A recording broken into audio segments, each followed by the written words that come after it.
Good morning, and this morning I'm just outside Helensburgh Central Station at the start of the John Muir Way. Absolutely glorious morning, and today I'll be walking just the first stage of the route through to Balloch. Absolutely glorious morning.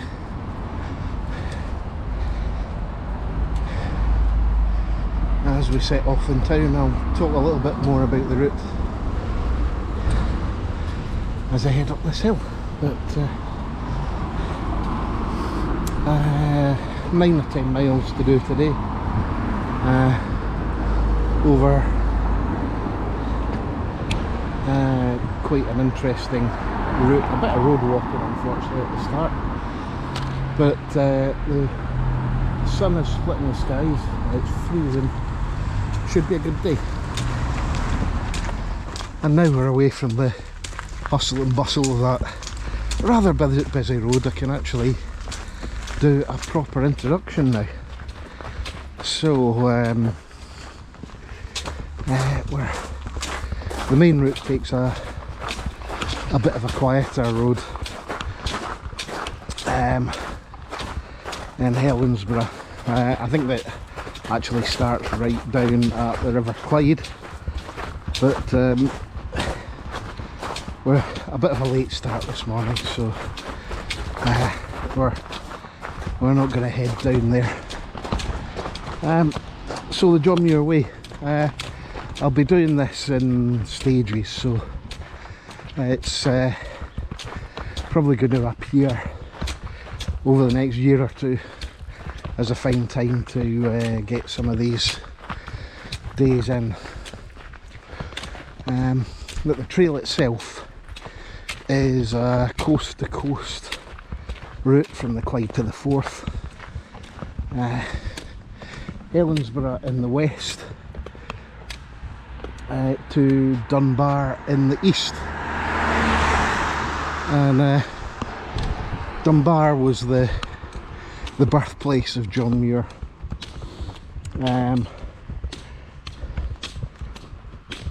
I'll talk a little about him later on. So the route itself is maybe about 130 miles. It's only been in existence for 9 or 10 years. I think it was 2014 that the route was actually opened, and it heads through really the most populated area of Scotland. So this goes right through the central belt. I've got a few preconceived ideas about it. I've walked a lot of it over the years, well before it was ever the John Muir Way. So it's really my local trail now. It does have some fantastic sections to it. It's got some not so fantastic sections to it. I'll show all of those as we go along. But for now, section 1 is just a hop across into Loch Lomond and the Trossachs National Park, and to Balloch, where the headquarters of the national park is.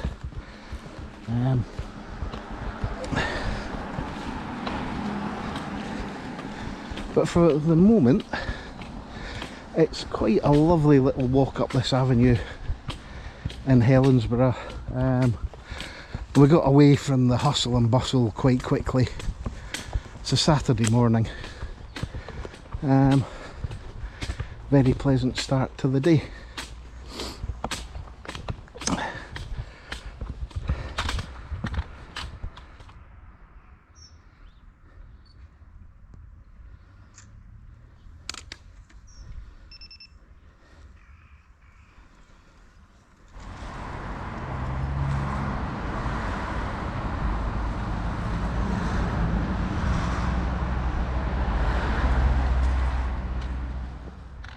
So the station back there was Helensburgh Upper on the West Highland line, and we're constantly climbing just at the moment, even getting some views of the hills up towards Aricher. And we've got Rennie Mackintosh's Hill House, which I think is in that protective sort of barn further up.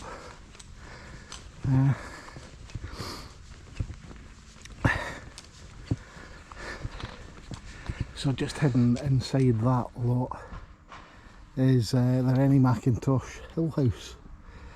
How long's it been like that? It's been like this for years now, hasn't it? Yeah, about 10 years I Yeah. think. Maybe more. So I don't know how long it's going to be under this. I think that's permanent actually. Is it? Yeah, this I fault with the building. Right. But it is an Art Deco masterpiece. You can see just on the gates here. And if I remember rightly, it's been years since I've been inside, but everything in the building was designed by Rennie Mackintosh. And his wife. I think his wife did a lot of the decoration. I need to actually come back at some point, I think, and visit it again. But It's certainly worth a visit. Yeah.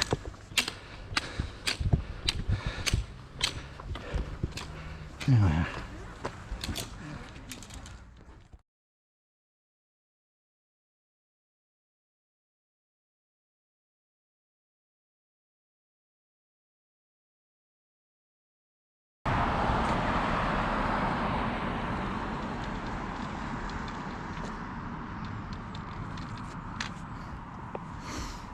So yeah, we've got about, I think I said about a kilometre and a half, 2 kilometres, something like that. On this, I'll give you an idea what the road walking's like.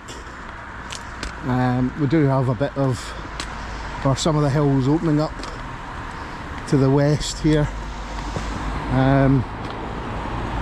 But a lot of the John Muir Way is going to be like this, on tarmac, close to the road.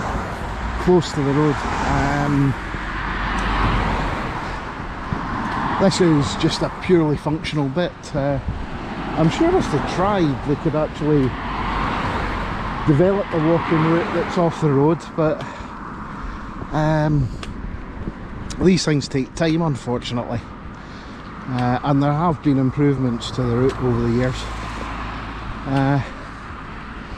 Anyway, the hills to the west are a bit of a glimpse as to what we're going to get today, and it should be quite good with the clear sky, and we should get some good views over Loch Lomond as we drop down into Balloch as well.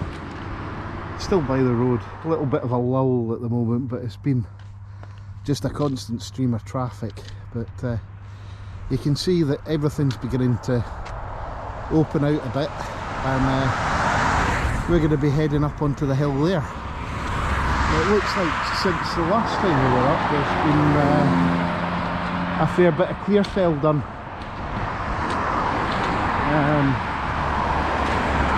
All conifer plantation up there, but yeah,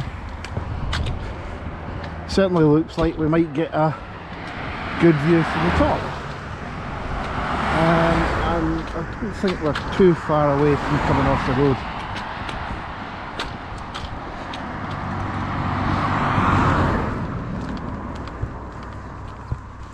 I think we've still got to carry on down this, unfortunately.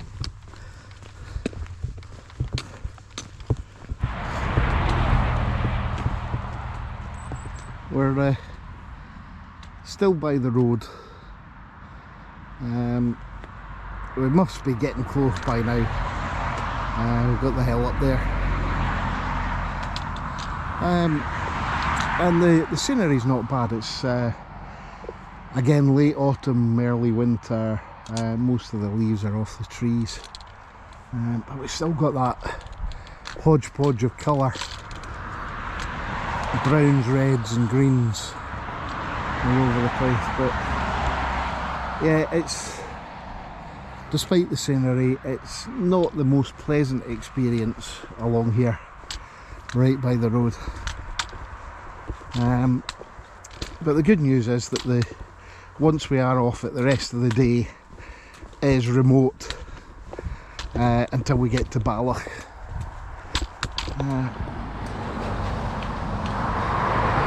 And here we are at last. So we've got the walking route up to the right, cycle route straight on. This should be the last time we see a road until we cross the A82 at Balloch.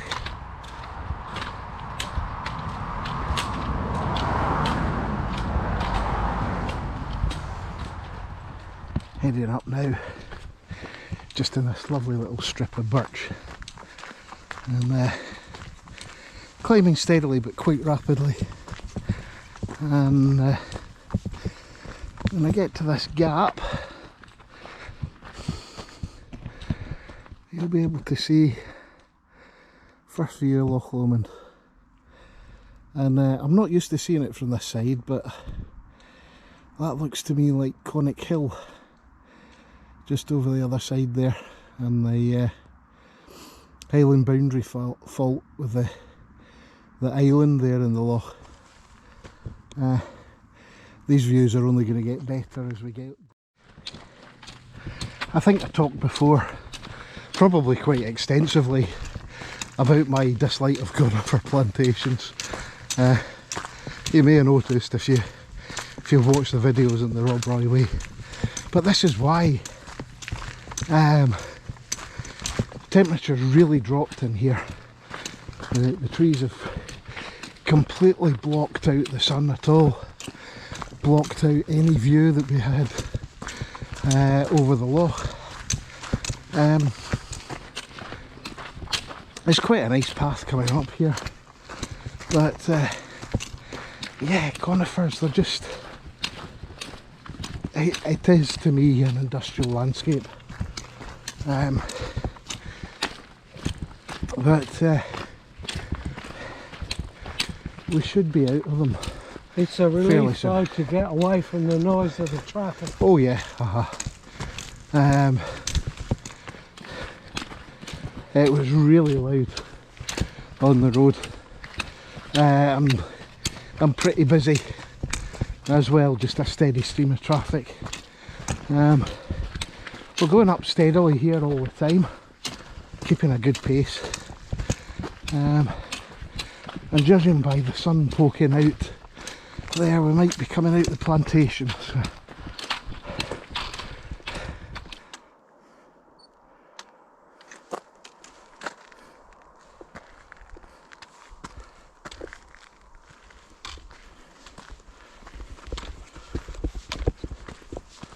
Still going up, quite a way to climb yet.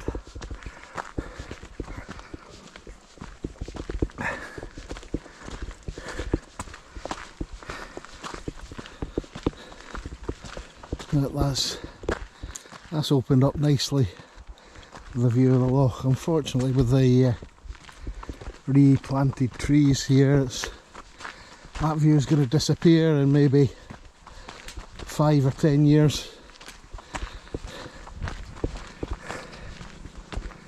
And now we're a little bit higher. We're looking back up to the hills at Aricher. Not quite sure what they are. I'll have a look at the map once I'm home, and I'll pop an arrow on them and tell you what they are. But this is glorious just now. Yes, yeah.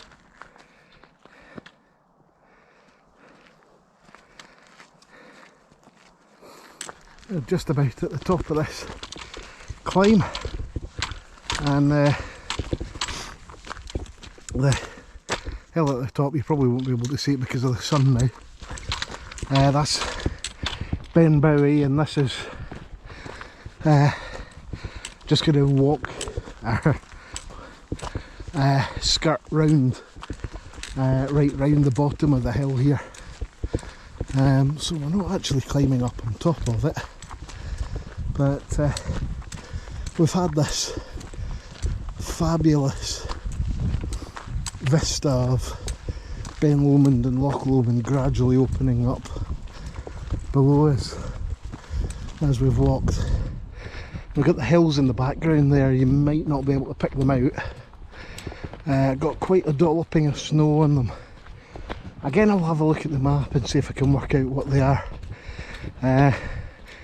Best guess is maybe Benmore and Stabinian up towards Cullen. What does it say?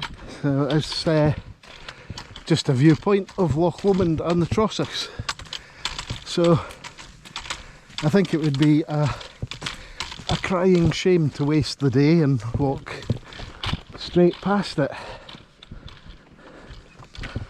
It'll probably be a good spot to have some lunch. Yeah.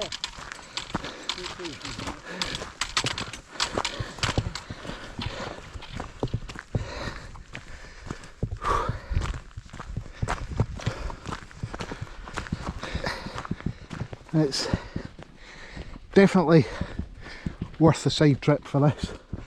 Only a couple of 100 metres off the route. But judging by what we can see here, you're going to get quite a fabulous vista. Right over to the Campsies, I can see Dumgoyne. So almost up to Stirling.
So we're back on the main trail and back in the conifer forest. So who was John Muir? Well, he was born in Dunbar in the 1830s, and he left Scotland when he was 10 years old to go to the United States. He basically became the father of modern conservation. Was responsible for the national parks appearing in the US, conservation groups and the like. So he's quite the influential figure, writer, naturalist, conservationist, and an important man, certainly in US history.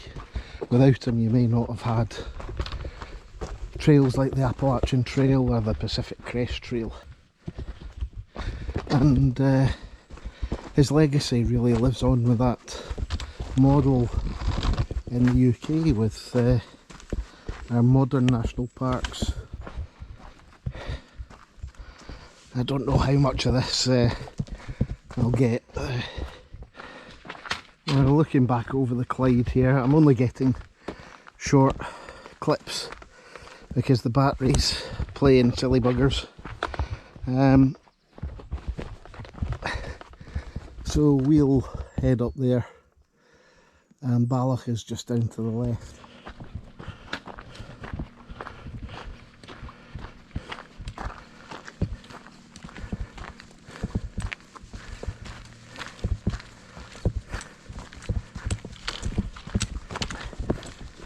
coming up to the home stretch, and this here, this road that we just got to, we're turning left up it towards Balloch. Just a gentle hill now, and then once we come out the trees at the top, it's downhill all the way into Balloch. Now you can't really tell from the surface, but this was actually open to traffic, I think, right up until the late 1950s, early 1960s. There's still cars coming across this, but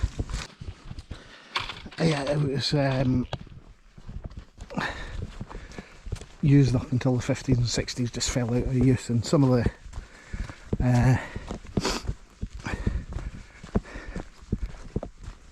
the lower parts of it actually have been almost washed away. But yeah, it must have been quite a task hoofing a coffin from Balloch, because it's quite a steep hill from Balloch over, I think it is into Luss, it might possibly Rue. But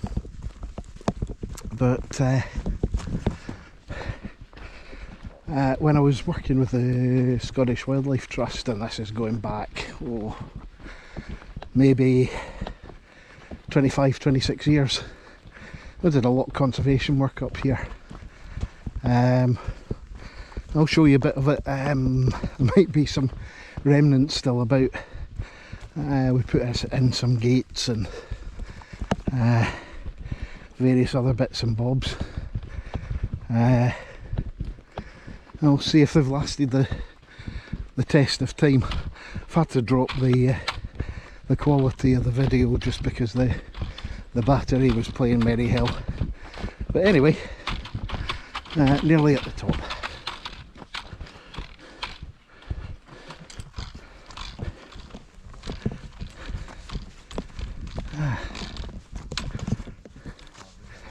And I'm pretty sure these are the original posts we put in the mid-90s.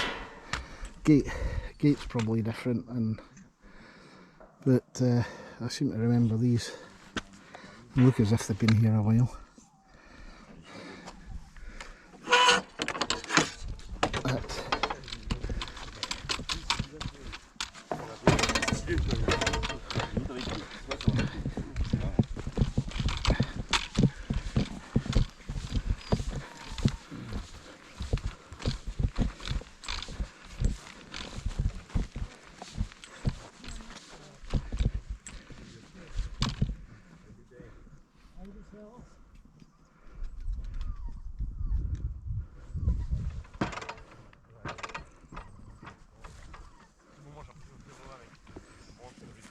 Now that's some view, isn't it?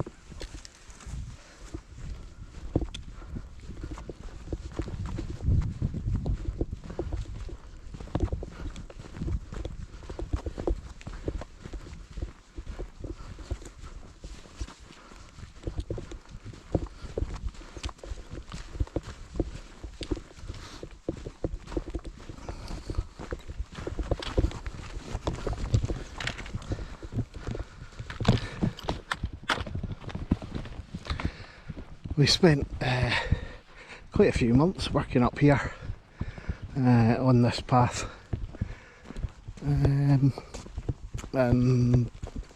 it was our work site every day.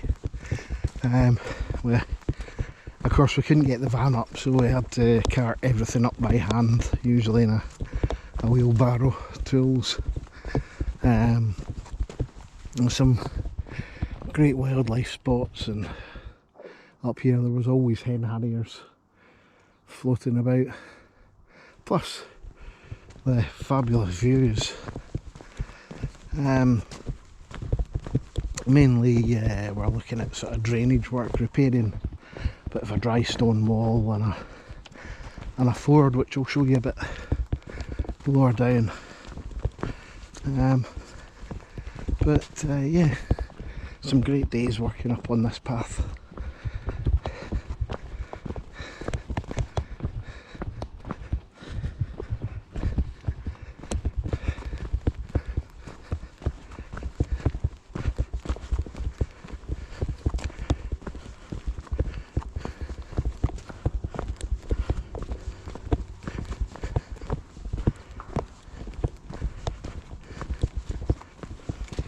Hiya.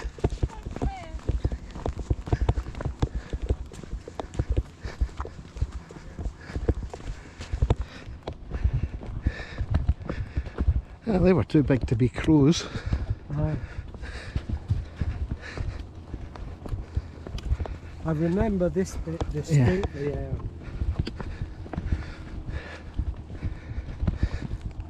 Is this not the old coffin? Yeah, it's the Coffin Road. Spent many happy days pushing a wheelbarrow up and down this.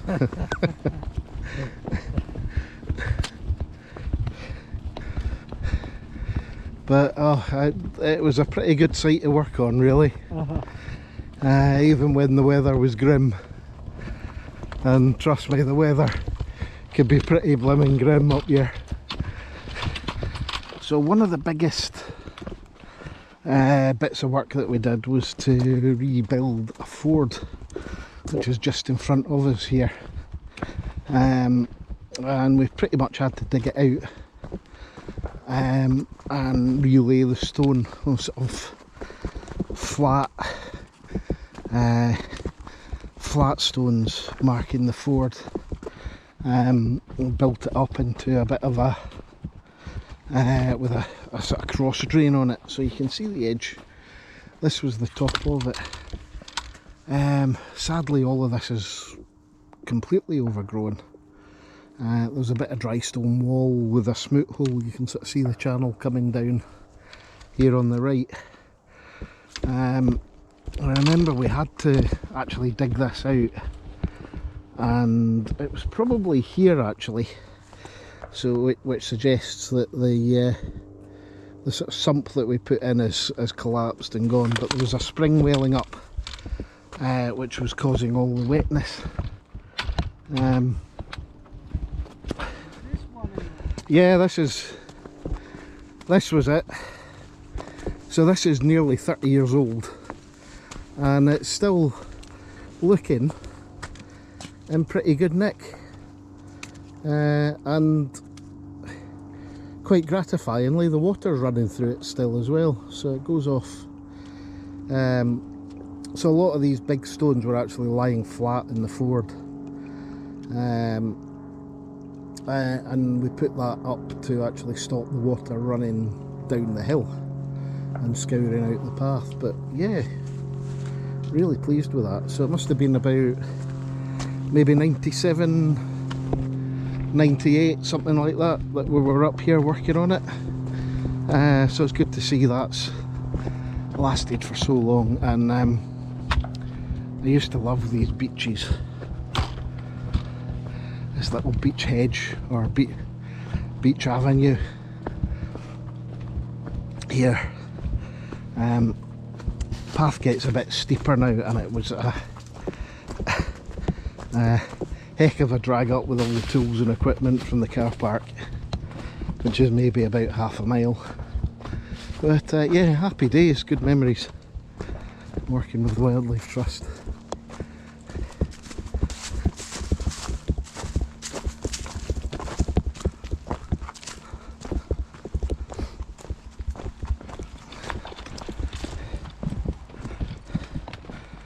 And this is where you can see the road originally was on the left here. We're walking on the remnants of the dry stone dyke, and obviously since the road fell out of use,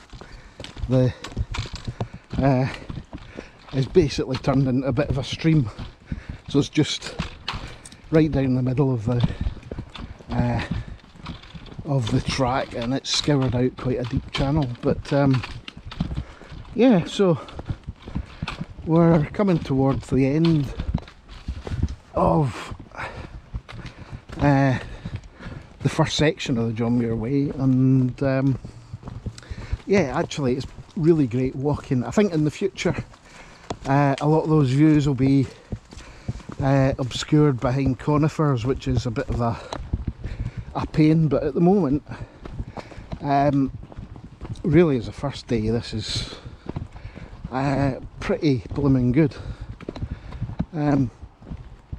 It's a good a day trail walk as anywhere really.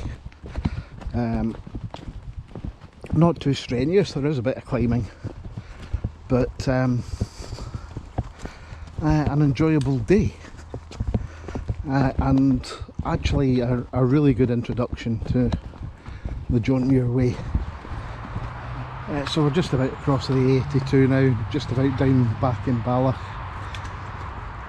which is also the start of another long distance trail, the Three Lochs Way, which ends up on Loch Lomond side, up near Arica.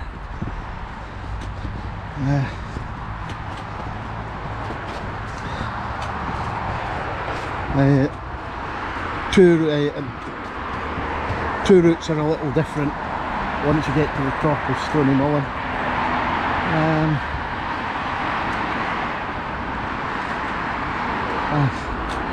Hiya.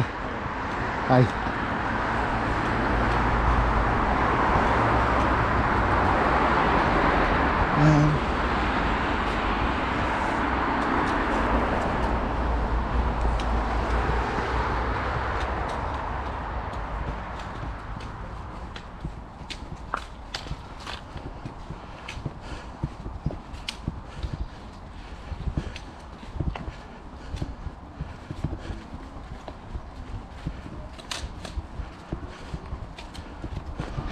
And we're arrived in Balloch in the commercial wing of Loch Lomond at Lomond Shores. You can always have a round of crazy golf if you like. If you feel really Yeah. We got the tree zone. There is a bird of prey centre just a little bit further back. Also you've got the cruise that goes from here.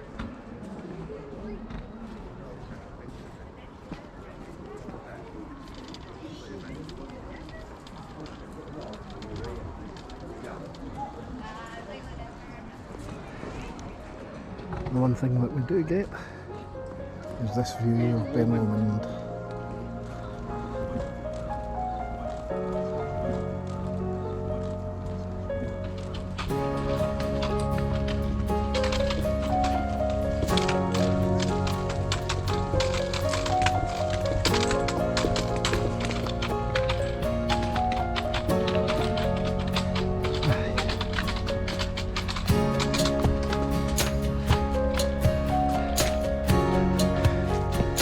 And that's us, we've arrived in Balloch.